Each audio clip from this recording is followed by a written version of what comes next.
এক ঝাঁক পাখি উড়ে যাচ্ছে আক্ষেতের উপর দিয়ে। এখানে প্রচুর দেখুন গরু, সুন্দর লাগছে, খুব সুন্দর লাগছে। আমরা এবার আস্তে আস্তে আস্তে পাহাড়ের অভ্যন্তরে প্রবেশ করবো।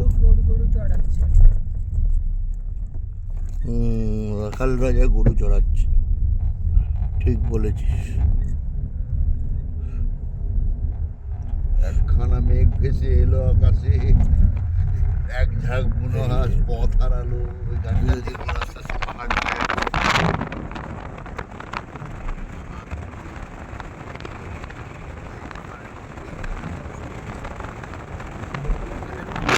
বড় নয়।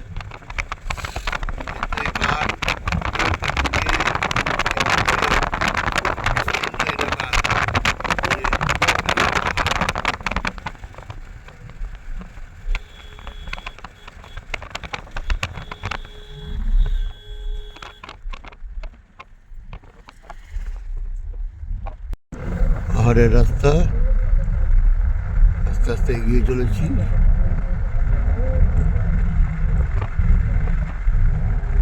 এখানেই বলতে আগে মাওবাদীদের ঘাঁটি, আশা করি সেসবের এখন কোনো রকমের অস্তিত্ব খুব একটা নেই।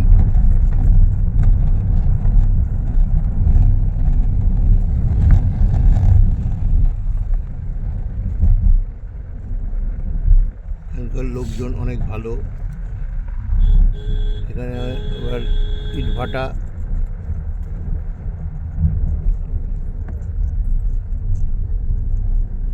এই পাহাড়ি পথে আস্তে আস্তে যত উপরে উঠবো তত জঙ্গল ঘন হবে এবং পাহাড় আস্তে আস্তে আমরা চড়াই।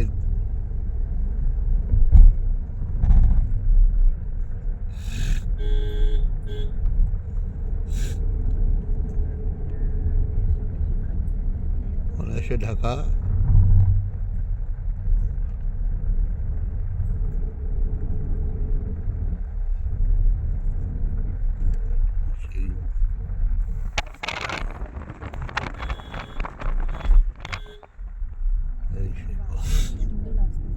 দারুণ আঁকা বাঁকা রাস্তা, জিগজ্যাগ ওয়েতে আমরা চলছি।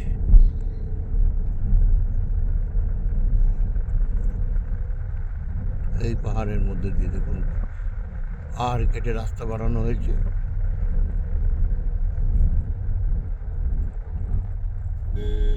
সুন্দর লাগছে।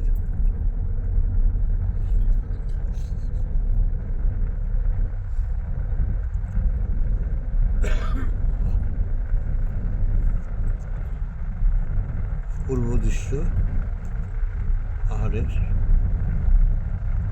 দেখুন বিস্তীর্ণ এলাকা জুড়ে টানা পাহাড়।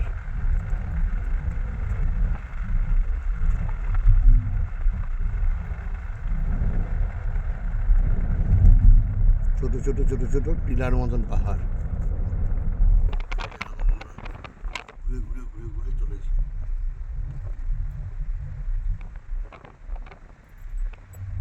আঁকা বাঁকা রাস্তা,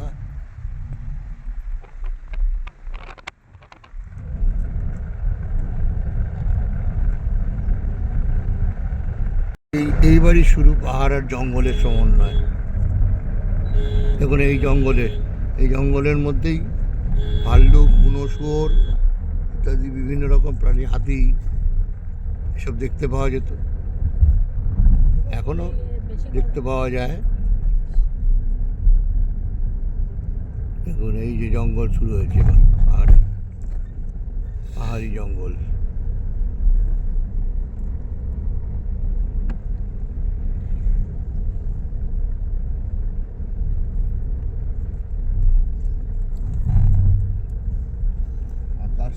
অ্যাটলিস্ট আমরা পাহাড়ে উঠে পড়েছি, আরও উপরের দিকে চলেছি।